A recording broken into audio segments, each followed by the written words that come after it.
That's kind of the way it went with Elizabeth Warren and obviously Jamie Dimon there, or J.P. Morgan Chase, one of the biggest banks on the planet, and of course some of the CEOs of other big investment banks and just banks, period. Second day of grilling, this time on the Senate side here, but the end result, a lot of finger pointing. Dave Dodson joins us right now, the Stanford School of Business professor extraordinaire. Dave, this is nothing new. We see this all the time, Republican side, Democratic side. The banks get to be the boogeyman right now in an environment where Jamie Dimon was cursed for blaming a lot of the inflation on all the spending we've had. That might have set the stage for this, but your thoughts?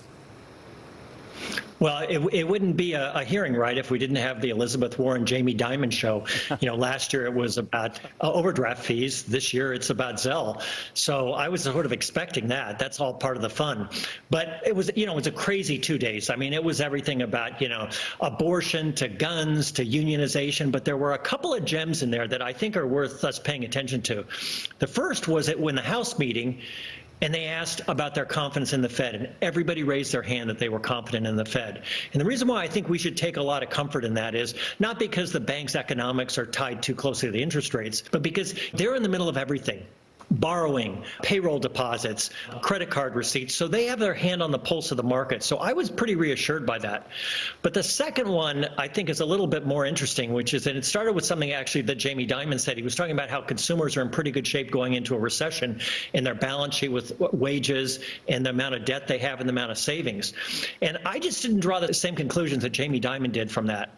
It's interesting, too, because there had been criticism, I noticed, Professor, yesterday among House members, a couple of Republicans and Democrats, that the banks have been very chintzy with their money. They still have very, very low savings rates. They haven't altered those, but they've jacked up lending rates. I understand, and you know and teach your classes very well. That's where the money is. I get that. But they then tried to turn that on, the banking executives, and particularly Jamie Dimon, that this is all on Congress, so they wouldn't be in this pickle or juggling these rates if not for all that spending. I thought that was a little, too big for their britches, but your thoughts? I think it's hogwash. They pay for money and then they sell money. And they're getting away with paying very low interest rates, and they're getting away with it. But we live in a free market. So if we're willing to do that as consumers, that's their right. So while I think it's sort of, as I said, hogwash to say, oh, well, that's Congress's fault that the spread has gotten so enormous.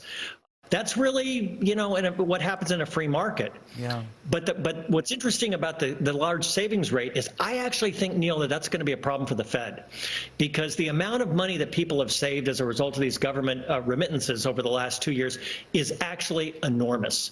And the Fed wants to hit the brakes, but it's hard for the Fed to hit the brakes if consumers have a lot of money in the bank that they can continue to spend. So I think it's actually troubling for the Fed and troubling for inflation. But do they still have that money in the bank? Isn't the argument that a lot of that, been spent?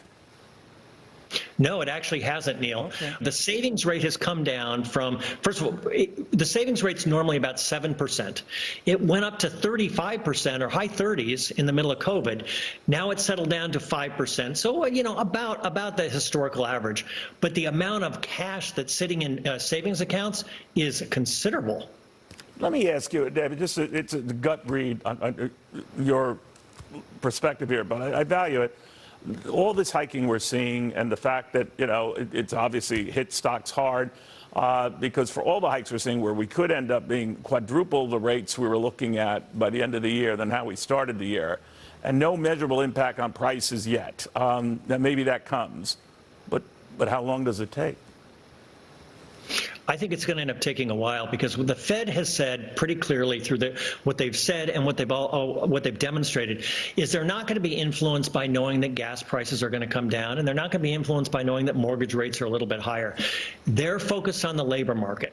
And I think that's wise, because wages are a huge component of inflation.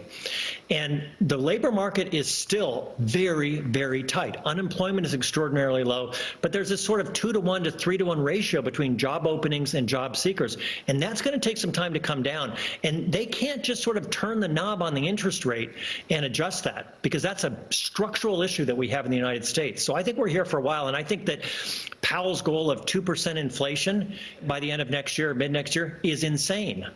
Wow. Is that a professorial thing? Insane. I like that. Always good seeing you, my friend. Thank you very much. Dave Dodson, the Stanford School of Business professor. Boy, if I had professors like that, I'd be a genius. And some of you remind me I'm not, maybe because I didn't.